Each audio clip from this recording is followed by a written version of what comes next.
Gorda começa com G de gostosa e eu não acredito em coincidências.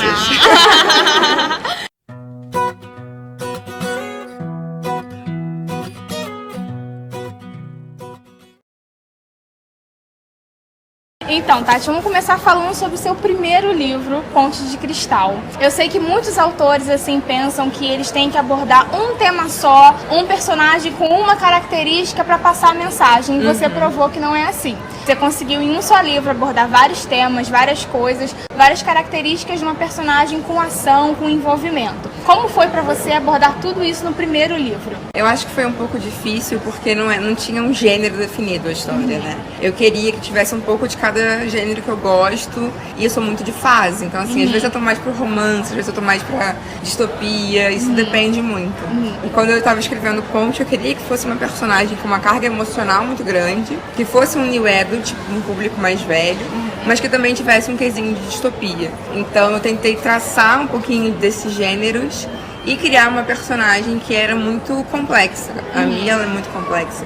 E ela basicamente é um personagem fragmentado, assim. Ela vai sendo construída ao longo das páginas. Então foi difícil, não foi assim, acho que eu demorei quase 2 anos escrevendo. Mas quando acabou também foi muito gratificante. Chegou no resultado que eu queria, assim. E eu acho que você gosta de desafios. Gosto. Porque cada livro seu tem uma coisa diferente, uma mensagem. E Com Outros Olhos também é um livro bem especial, eu acho. Sim. Ele traz uma história emocionante, tem uma limitação. Era um desafio mesmo pra você? Você quis abordar isso e com emoção. Você consegue passar essa emoção pra gente? Foi difícil, porque eu não sou cega, então eu não tenho a vivência de uma pessoa cega. Mas eu queria me colocar no lugar dessa pessoa e criar empatia pra contar a história dela. Então, assim, eu passei 1 mês andando com venda nos olhos, como seria se eu não enxergasse. E a experiência foi muito desafiadora, mas foi muito boa também.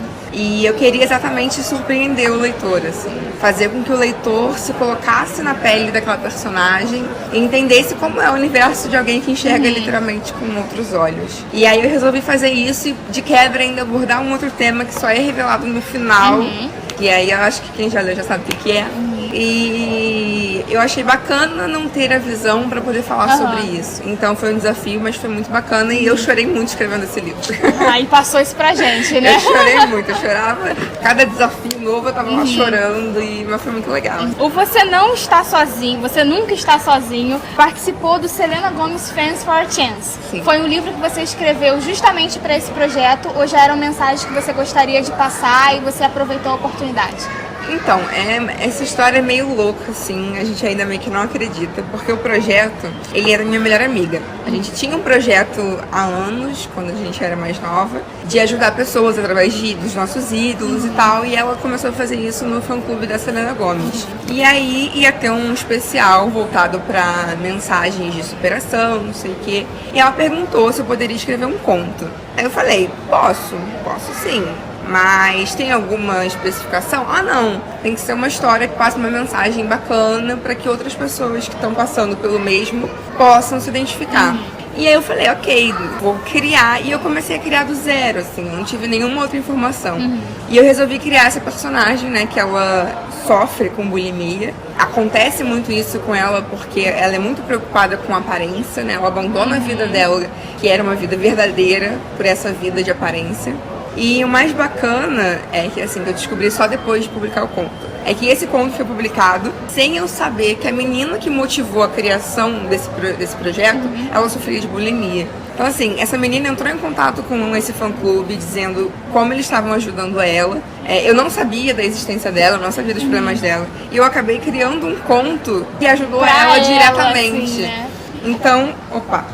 Então foi muito gratificante pra mim, mas eu também falei assim, gente, a vida ela não Nossa, erra. como é que é, né? Ela tá sempre As fazendo... coisas acontecem por um motivo. Exatamente. E aí eu fiquei muito feliz, porque é uma história que ajudou não só ela, mas que ajuda... que ajuda muita gente. Então foi muito gratificante pra mim. E eu não acredito em coincidências, como diz a Anitta. Então... Certíssimo. E o Impermeável já foi um conto que não foi uma proposta, né? Você gostou disso e você quis fazer um conto, trazer novas mensagens? Ou também você pensou assim, vou me desafiar a trazer várias mensagens em poucas páginas? Eu queria criar uma história que tivesse um significado grande, mas com pouquinhas páginas mesmo. Até porque eu acho que tem gente que não tem hábito de ler e aí precisa de uma história que envolva com pouco tempo, sabe? Então eu criei o Impermeável pensando nisso. E eu ainda assim, eu não sou uma pessoa que eu tenho assim, meu público é o infanto-juvenil somente. Eu sou uma pessoa que eu gosto de mesclar, então eu escrevo juvenil, eu escrevo disquelite, eu escrevo distopia. E eu queria fazer uma história que pudesse ser abordada por pessoas mais novas. E aí eu criei o Impermeável por causa disso, porque é uma personagem que na verdade inspirou a criação da Nina. A Ana Bárbara, ela veio antes da Nina. E depois que eu abordei a Ana Bárbara, eu falei, nossa, se eu criasse um romance inteiro sobre algumas coisas dali, né? Exatamente. Então, assim, foi um gancho, né? Impermeável veio, eu escrevi e dali eu tive o gancho pra poder escrever. Então, eu escrevi Impermeável, foi muito importante, que senão não estaria aqui, né? E uma segunda chance, você falou que você não tem um público, né? E aqui a gente tem uma personagem mais velha abordando temas que você chegou a abordar em outros livros mais juvenis. Foi justamente isso que você queria passar? Que um problema, não importa a idade, pode estar sendo passado por várias pessoas? Com certeza. E uma segunda chance, é engraçado falar, eu escrevi quando eu tinha 15 anos. É uma história que eu escrevi em formato de fanfic. Então, assim, inclusive as pessoas que leram uma segunda chance e sabiam que já tinha sido fanfic, então eu sei exatamente quem são os personagens, né? Mas eu escrevi com 15 anos e foi uma história que eu achei muito madura para meus 15 anos, né? Eu não sabia disso, agora eu tô... Eu falei assim, com 15 anos eu já tava abordando a questão do relacionamento abusivo, de você superar e seguir em frente, de você não tolerar esse tipo de coisa. Quando eu reencontrei essa história, deu um certo orgulhinho, assim, tipo, ok, desde cedo eu meio que já tava encontrando o meu caminho. Então, assim, eu resolvi compartilhar no Wattpad como uma forma de mostrar a minha trajetória pros leitores. Tipo, eu comecei ali embaixo e aí muitos degraus foram subindo até chegar aqui. Não acontece do dia pra noite. Então, eu acho que é bacana a gente mostrar isso. Porque tem gente como o Gabriel que tá começando, né? E eu comecei com a idade dele, mais ou menos. Então, assim, é um caminho que ele é devagarzinho, mas ele é um caminho muito gratificante. E aí vem Papel, Caneta e Ação, que você escreveu com a Aimee Oliveira e a Clara Savelli. Sim. Cada uma escreveu um conto, pra quem não sabe, e as histórias acabam se interligando. Eu adorei, você sabe que eu adorei a maneira como vocês construíram a história. E você traz uma personagem que é bem marcante, que tá mostrando como é você seguir em busca dos seus sonhos em um lugar totalmente novo. Como foi abordar esse tema de sonhos, você em busca do que você quer, e uma personagem com uma outra cultura, já que ela é mexicana? A Ana Luna foi uma criação que foi difícil, assim, no começo. Eu queria uma personagem que fosse um pouco diferente de mim, em alguns aspectos, mas que tivesse aquela coisa da perseverança, de buscar os sonhos independente do que aconteça. E a Ana Luna, ela tá num meio, né, onde tudo é movido por aparência, tudo é movido pelo que os outros vão achar de você. E ela começa, por um momento, a perder a essência dela. Ela começa a se deixar levar pelo que os outros querem e esperam dela. E aí, quando ela resolve, né, confrontar esse meio e dizer, eu não vou me vender pra isso, ela volta no caminho inverso pra conquistar o que ela quer e vai ter que lidar com muita coisa complicada no meio disso. Mas eu acho que é importante a gente perceber que a gente não pode se deixar transformar pelo meio em que a gente tá. Tem essa personagem forte, é aquela personagem que eu gosto bastante, já que ela não se faz de frágil, ela sabe o que ela quer, ela segue os princípios dela. Sim. E aí eu gosto muito quando você compartilha assim no Facebook, nas redes sociais, inspirações. Você lembra a primeira vez que você pensou nessa história? Você mencionou a Ana Bárbara, né? Foi ali mesmo e depois você foi fluindo? Como é que foi? Foi exatamente... Eu não sei o que acontece, até postei no Facebook essa semana. As minhas ideias, elas surgem muito no banho. Eu tô tomando banho, pá! E aí eu saio correndo, pego a caneta, noto. E aconteceu isso, eu tinha acabado de terminar Impermeável, eu tinha colocado o último ponto final. E aí surgiu, assim, eu tava tomando banho e a Nina apareceu. E assim, eu consegui escutar a Nina falando um monte de coisa. Eu falei, como assim? Essa pessoa é muito louca. Não, pera, calma. E aí eu saí do banheiro correndo, enrolei na toalha, peguei caneta, papel, comecei. E não tinha uma história, só tinha a personagem. Ela surgiu antes da trama em si.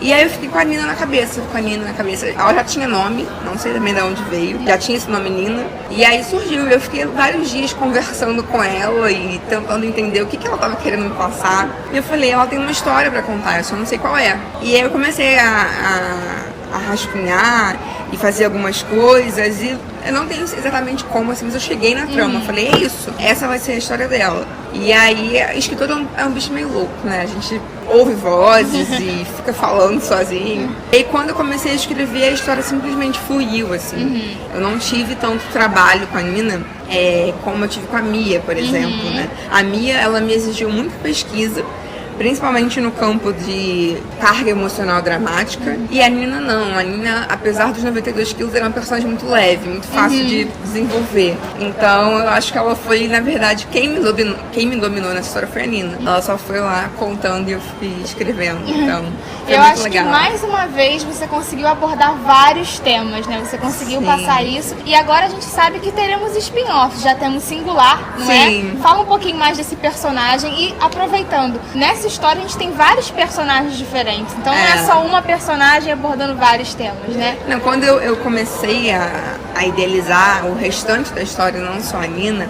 eu pensei assim, cara, Poder Estrangeiro vai ser um livro que ou vai ser muito odiado ou vai ser muito amado, porque é muito polêmico.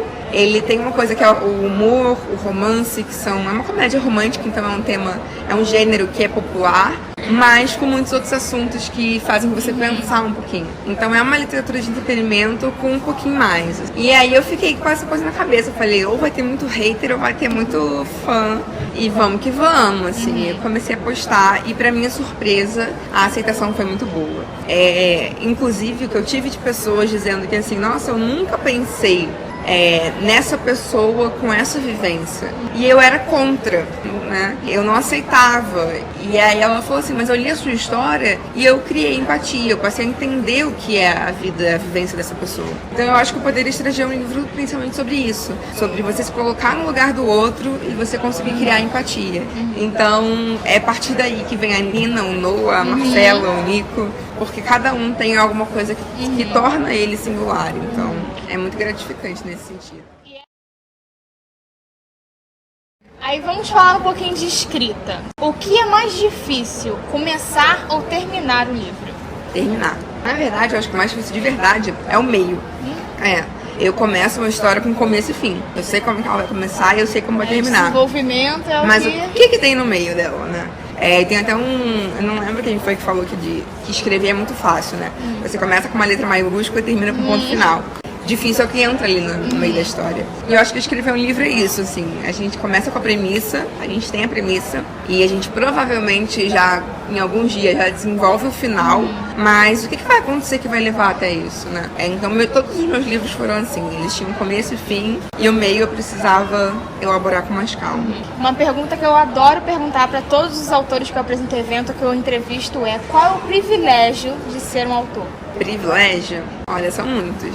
Mas eu acho que o maior, assim, é você poder receber a história de outras pessoas. Quando alguém se identifica com a sua história, ela te procura e vai falar assim, olha, a minha história é essa, essa, essa, eu me identifico por causa disso, disso, disso, e eu gosto de como você fala disso ou daquilo, ou eu não gosto. Então eu acho que o maior privilégio que eu tenho é de ter meus leitores vindo me contar as coisas e dividindo a experiência comigo. E eu sempre brinco que os leitores, eles não sabem, mas tudo que eles dividem comigo, em algum momento vai parar na minha história. Então isso pra mim é um privilégio, assim. Mas tem outros também, mas eu acho que esse é o principal, é o principal pra mim. De todas as suas personagens, qual é a que mais se parece com você e a que menos se parece? A gente sabe que o autor sempre bota, né, um pouco da vida, o que ele quer passar, mas qual você diria que é aquela que mais se parece e a que menos se parece? Eu sempre acho que o autor, ele não se separa totalmente do personagem, porque você não separa um artista da sua arte, né? Sempre vai ter um pouco dele ali. Mas eu acho que a mais parecida é a Nina. Eu acho que a Nina, sei lá, a gente podia ser irmã, gêmeas, dar a mão e sair andando. Eu gosto muito dela e me identifico muito com ela. Eu acho que nós somos as mais parecidas. E que não tem a ver, não seria uma protagonista, seria um antagonista, pode ser? Pode. Eu acho que o Theo. Eu e Theo, a gente tem conceitos completamente diferentes. E a forma como ele quer subir na vida não é uma forma que eu, como pessoa, aprecio, né? Eu acho que ele é muito cruel, muito ganancioso. Ele não tem noção do que é certo e do que é errado. e ele simplesmente faz as coisas pra conquistar o que quer. E eu não sou assim, né? Eu sou uma pessoa que eu sou muito companheira, então quem aparece no meio do caminho comigo, eu levo até o final, assim. Então, eu acho que o Theo é o personagem que eu ainda, assim, eu sei que eu criei ele, mas sempre que eu... Não, mas também tem que passar os outros lados também, né? Antes da gente começar com as perguntas, vamos fazer umas rapidinhas, um papum, assim. Se você fosse um livro, você seria seu ou de outro autor? Poder estrangeiro. Não dá. Não dá. Se você fosse um personagem... Então... Eu seria a Nina. A Nina. Mas eu também me pareço muito com a Eva, de Como Se Eu Fosse Magia, da Bianca Briones. Sim. Eu me identifico com ela também. Se você fosse um autor, um outro autor... Vamos sonhar alto, né? J.K. Rowling. Vamos ficar milionários. Né? Por favor. Se você fosse um lugar... Buenos Aires. Um sentimento. Empatia. Uma música. Nossa. Singular, Ana Vitória. Uma palavra. Singular também? Pode? Pode. E uma frase. Uma frase? Gorda começa com G de gostosa e eu não acredito em coincidências.